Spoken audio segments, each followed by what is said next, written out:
Good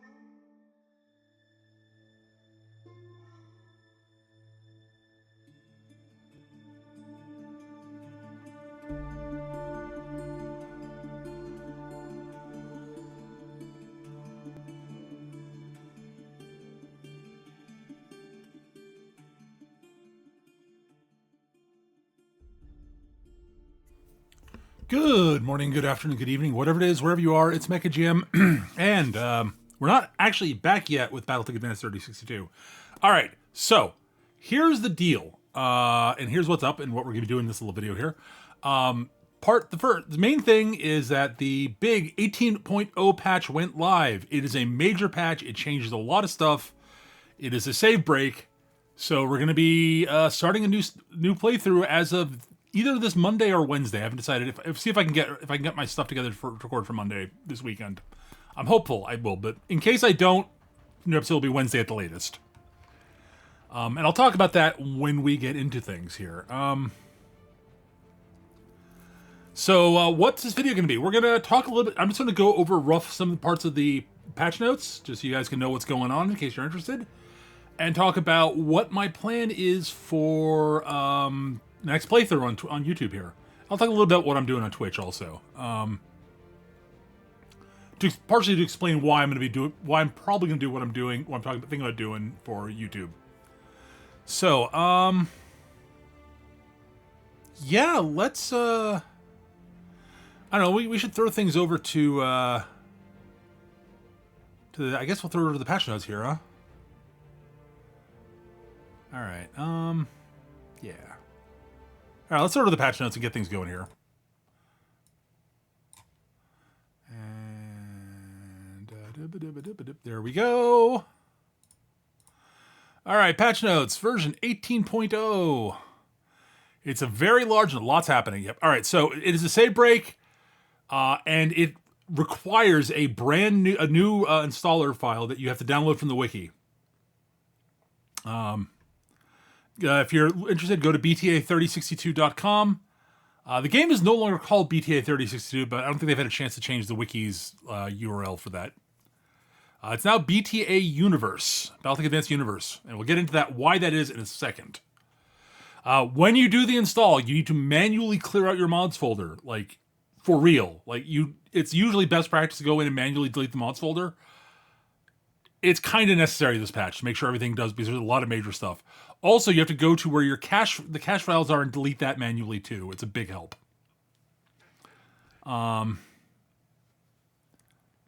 But yeah, also due to the extreme level of changes patch, wiki is unlikely to be updated anytime soon. So it's going to be a little bit inconsistent for a while. They don't really have any way to automate it yet, and there's a lot of changes, so they're running on volunteers to update the wiki. All right, so what's the big change? Right here. This changed a lot. We are on a new timeline. This is no longer BTA has not been mostly entirely canonical for quite some time, especially since the addition of Sanctuary. Blade Doves has had an idea for a new sort of alternate universe timeline, which is predicated on two big things that happened that are different. So at the end of the Amara Civil War in the BTAU's timeline, the Rimworld's Republic never fell. Those purged of House Amaris and their supporters. So, yeah, it was wrecked. It was badly ruined, but it was able to at least survive. Additionally, not all of House Cameron was wiped out. The original rulers of the Star League. There's a story about the Turpits, and maybe they snuck some people out. So they attempted to sneak some of the family out. And then, the Turpits is found later and destroyed by ships that are largely considered to be Comstar ships. It looks like they actually did get some of them out. And they went into hiding in the Deep Periphery. Comstar eventually set out to establish a new realm for the Cameron successors in the late 3030s. Terran Hegemony was reborn in the heart of the Inner Sphere. So this has changed the balance of power in the Inner Sphere. Rimworld's Republic and Terran Hegemony Rimworld's Republic now is basically most of what they used to have. except for the stuff that's basically taken by Steiner and I think Kurita, but mostly Steiner and a little bit of Jade Falcon. There is a new map. So yeah, the Terra Gemini's in the middle of the map now, where around Terra, unsurprisingly, and the Rimworld's Republic is up on the northwest of the map, up by Steiner's base, basically. It comprises what used to be the Rim Collection and the Chain of Isles, which don't exist anymore. So they are the two new factions. They got a whole bunch of stuff. They've got new subcommands, same as other great houses and periphery realms. Have their own off-4 affinities your pilots can get.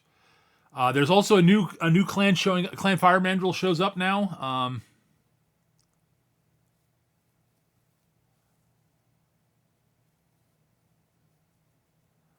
They'll have their own part of the map at some point. I don't know when they show up. There's a new background and starter options for the Rimworld Republic and Terra Gemini. And they included a special unique ancestral mech and this man's tank options. There's a whole bunch of events that have been changed. The timeline starts in 3061 now. There are new factories, some new mercenary stuff. All other big change. The third lance for deployment screen, which used to be the battle armor lance, is now for tanks only. So you've got more tank slots if you want them. Been a bunch of changes to gear. Tags have had their range increase. LRM FCS has been adjusted down to be more in line with Artemis 4. So it's been adjusted. It's been changed, so it doesn't just outclass Artemis 4 pretty much.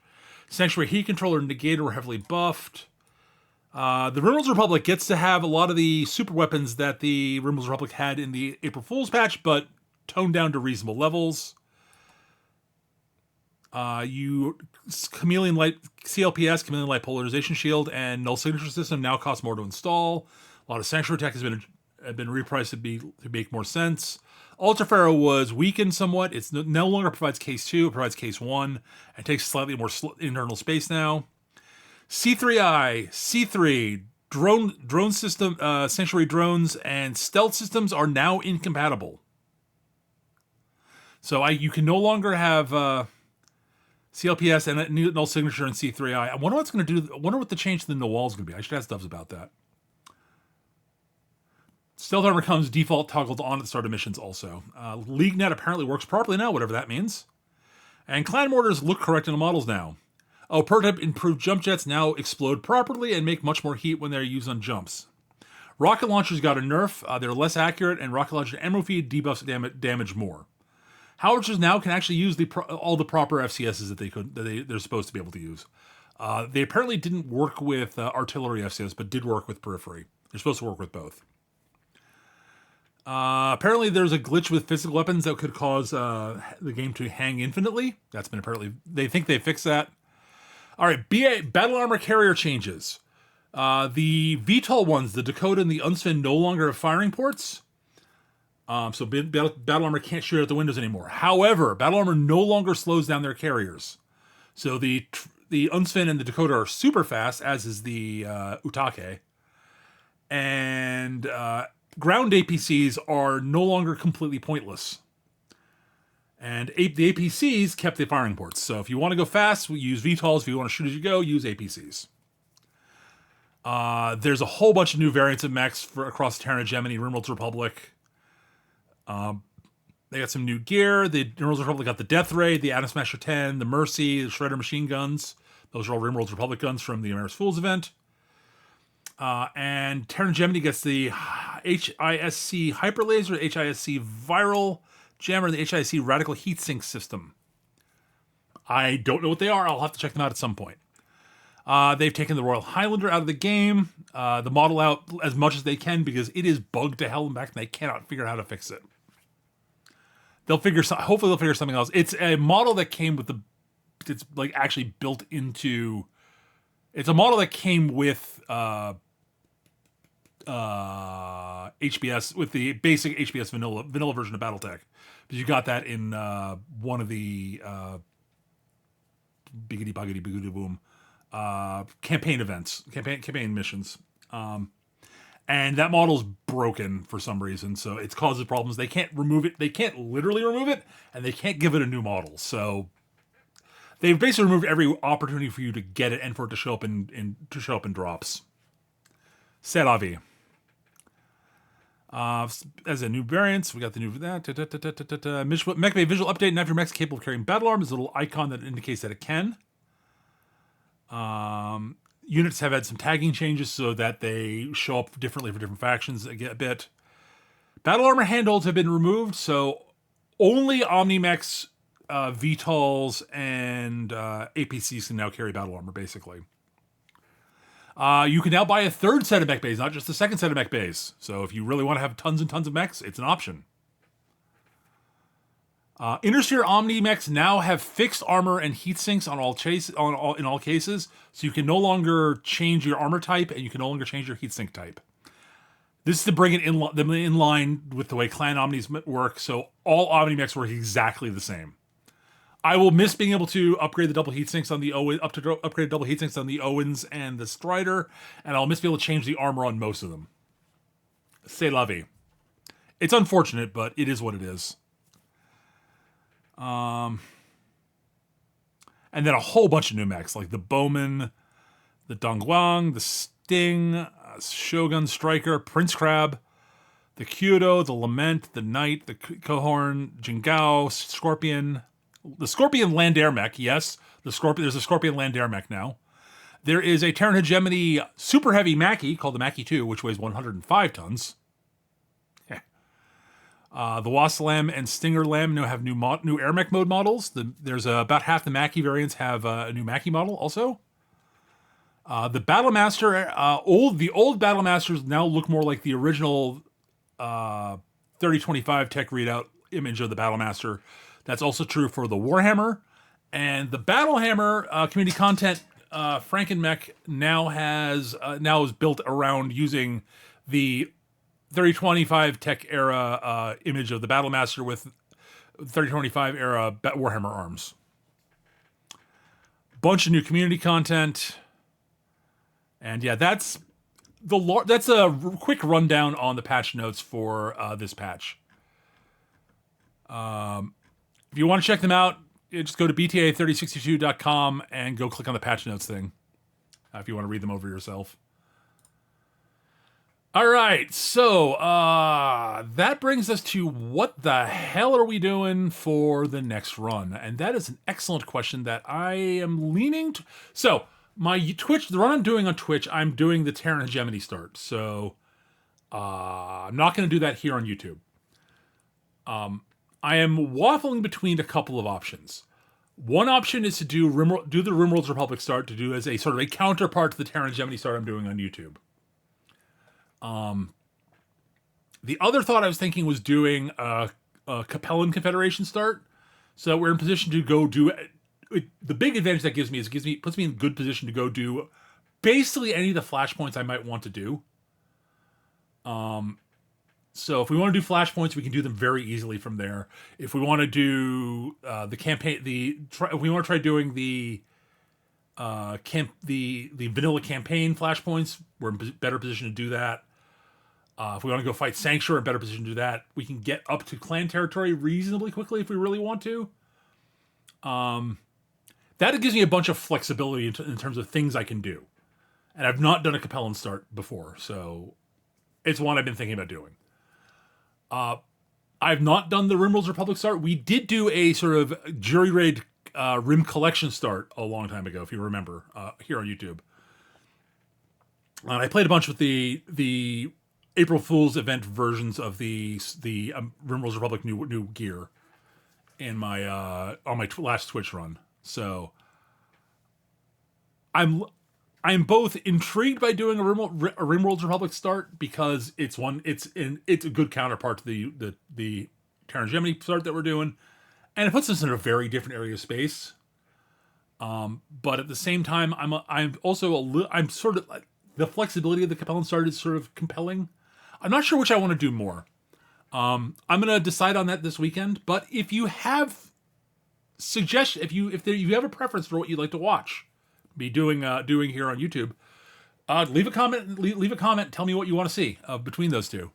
Or if you want to look up what the other starts are and you want to suggest one, go ahead.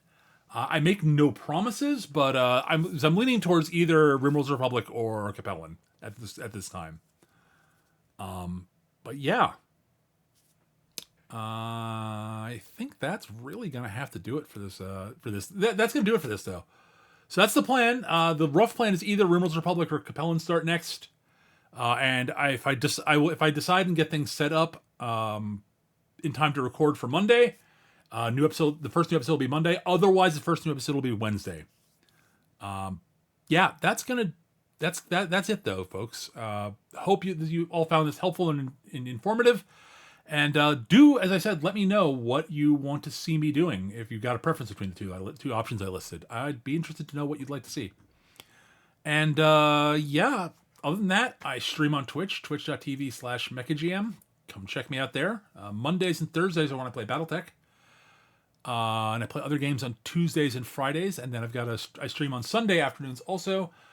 That's sort of a flex. I just play whatever I feel like playing. I don't really plan that one out ahead of time. So yeah, stream start at 2:30 p.m. Eastern, going to about roughly 7 p.m. Eastern. Depends on what's going on, how deep into the stream I get. Because I do have to, usually I wrap up at 7 so I go make dinner. So... but yeah, that's gonna do it. So hope to see you all next time, folks. And yeah, until then, be happy, be safe, keep on gaming, and I'll see you all when the new playthrough starts. Bye bye.